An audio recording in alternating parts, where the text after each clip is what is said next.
Serious గా truthful గా చెప్తున్నాను, హ్యాపీ డేస్ లో అంటే మోస్ట్ క్యూటెస్ట్ హీరో ఎవరన్నా ఉన్నారంటే అది మీరే. మీ మాట వల్ల, మీ ఇన్నోసెంట్ క్యారెక్టర్ వల్ల, ఆ ఫేస్ కట్, అక్కడ మీరు చెప్పే ఎక్స్ప్రెషన్స్, అండ్ ఇంకోటి ఏంటంటే జెన్యూన్ క్యారెక్టర్ మీది. అంటే అవతల వాడు మోసం చేసినా కూడా మీరు మన ఫ్రెండే కదరా, ఎంతైనా మన ఫ్రెండే కదా, ఆ కైండ్ ఆఫ్ థింగ్ ఎక్కడ లేదు. అది ఒక యూనిక్ క్యారెక్టర్ అసలు ఇప్పుడు దాకా చూసినాను. మేము ఆ తర్వాత నుంచి సీరియస్ గా మిస్ అవుతూ వచ్చాం ఇప్పటి వరకు. ఒక మంచి క్యారెక్టర్ పడాలి. ఓకే, ఆకలి మీద ఉన్నాం కాబట్టి ఒక స్టార్టర్ అయితే పడింది భజే వాయువేగం. మరి నెక్స్ట్ ఏం పడబోతుందని అయితే వెయిట్ చేస్తున్నాం. ఒకసారి హ్యాపీ డేస్కి వెళ్తే, సో ఇప్పుడైతే ప్రజెంట్ నిఖిల్ గారు పాన్ ఇండియాలో హీరో అయ్యారు.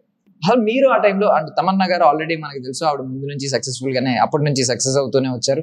మీరు ఆ టైంలో ఎవరిని ఎక్కువ ఎక్స్పెక్ట్ చేశారు, అంటే ఈ వీళ్ళు ఈ కైండ్ ఆఫ్ లెవెల్కి వెళ్తారు, ఈ కైండ్ ఆఫ్ స్టేజ్కి వెళ్తారు అని చెప్పి ఆ టైంలో? నేను ఎక్స్పెక్ట్ చేయమంటే నాకే నా లైఫ్ లో క్లారిటీ లేదు. అంటే I was only very young.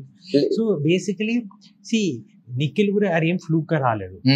There's been a lot of hard work, there's been a lot of planned moves, and sometimes destiny also plays a very important role, and it is a very hard-earned success. It's a very well-planned success.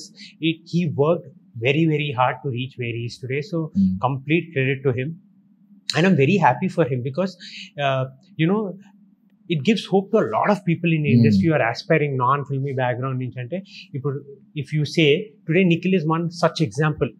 అంటే ఆయనకి over night stardom రాలేదు, మంచి cinema చేసిండు. తర్వాత he saw little bit of downfall, but then consistently he's been delivering more often than not. మధ్యలో 1-2 miss అయ్యి ఉండొచ్చు, కానీ కన్సిస్టెంట్లీ మంచి సినిమాలు ఎంచుకుంటా, మంచి క్యారెక్టర్స్ చేసుకుంటా he గ్రూ step by step, and today he is where is because of what he is done.